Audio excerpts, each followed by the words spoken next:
बच्चों ये question number 27 है और इसमें हमें k का वैल्यू फाइंड आउट करना है और साथ में कंडीशन दिया है कि ये x इक्वल टू 2 पर ये क्या है, कंटिन्यूस है। तो कैसे सॉल्व करेंगे? तो सबसे पहले यहाँ पर जो दिया है कि x इक्वल टू 2 पर कंटिन्यूस है, इसी को हम यूज करेंगे। तो आपको क्या लिखना है, since f is continuous at x equal to 2।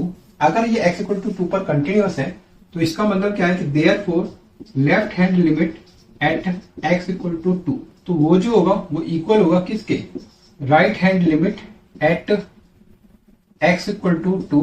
ठीक है, और वो जो इक्वल होगा वो फंक्शन की वैल्यू 2 के ऊपर इक्वल होगा, ये कंडीशन होगा। ठीक है, राइट। अब हम left hand limit at x equal to 2, तो इसको हम कैसे लिखते हैं, limit x tends to 2 minus, साथ में ये आपको fx, फिर आपको limit x tends to 2 plus, और ये आपका fx राइट हैंड लिमिट।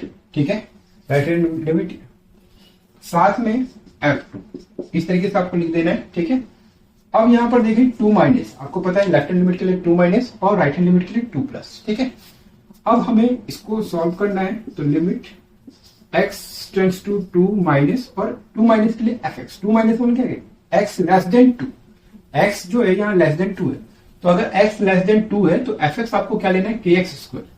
तो यहाँ पर आपको क्या लिखना है बच्चों, ये आपका हो जाएगा kx स्क्वायर, तो ये आपको यहाँ लिख लेना है। साथ में limit x tends to 2 plus, तो 2 प्लस का मतलब क्या है कि यहाँ जो x है वो 2 से ग्रेटर है, तो जब x ग्रेटर देन 2 है तो fx उस केस में 3 है, तो fx आपको यहाँ पर क्या लेना बच्चों, 3 लेना है। साथ में f2, तो यहाँ पर x का वैल्यू 2 है, तो जब x इक्वल टू 2 लेना है तो fx उस केस में kx स्क्वायर चलेगा, kx स्क्वायर, लेकिन x की जगह हम 2 ले रहे हैं तो ये k और ये आपका 2 का स्क्वायर, तो आपको ये क्या बन जाएगा, ये 4k। तो इस तरीके से ये बनेगा 4k, 2 का स्क्वायर करें 4k, तो ये 4k लिख लेना, डायरेक्ट लिख लेना। ठीक है, समझ में आ गया आपको?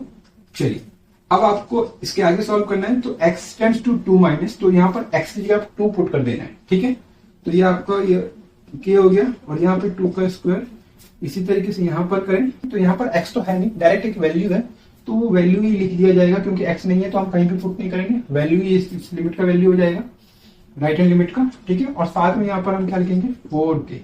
ठीक है, अब इसको हम सॉल्व करें तो ये भी आपका 4k आ गया, ये आपका 3 आ गया, ये आपका 4k आ गया, तो 4k दोनों साइड में दिख रहे हैं। तो आपको क्या करना है कि ऐसे लिख लेना, 3 इक्वल टू 4k, ऐसे लिख लीजिए। ठीक है, फिर 4k को आप लेफ्ट साइड में और इसको आप राइट साइड में लिख सकते हैं, और इस तरीके से k का वैल्यू क्या होगा, 3/4, तो k का वैल्यू जो आ रहा है इस केस में वो 3/4 आ रहा है। ठीक है, उम्मीद करता हूँ बच्चों समझ में आ गया होगा, और ये हो जाएगा इसका आंसर।